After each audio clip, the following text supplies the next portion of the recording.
আজকে আমাদের lunch fried rice, মাছ ভাজা, আলুর দম আর সাথে একটা পেঁয়াজ নিয়েছি স্যালাডের পরিবর্তে।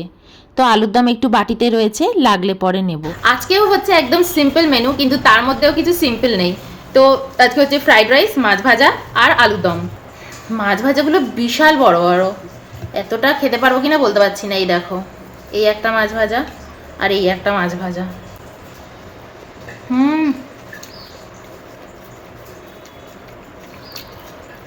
তো আমার এমনি ফ্রাইড রাইস খুব ভালো লাগে। আলুর দম নিয়ে নিই, আলুর দম বাটিতে রয়েছে, লাগলে নেব, না লাগলে নেব না। একটু ব্রোকলি দিয়ে দিয়েছি আজকে ফ্রাইড রাইসে।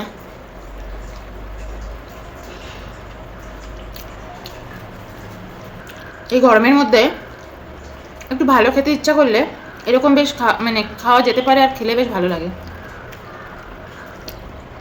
ইভেন আমি মাছ ভাজাটাও কোনো মশলা দিয়ে ভাজিনি।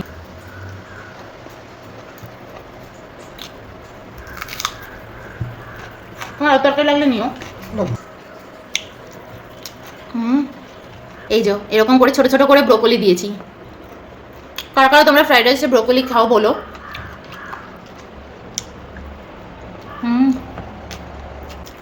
আলুর দমটা কিন্তু আমি ঝোল ঝোল রেখেছিলাম, কিন্তু ঝোলটা একদম টেনে গেছে।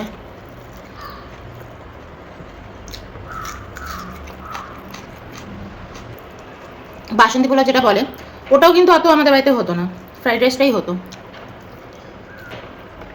স্পেশাল কেউ আসলেই ফ্রাইড রাইস আর মাংস।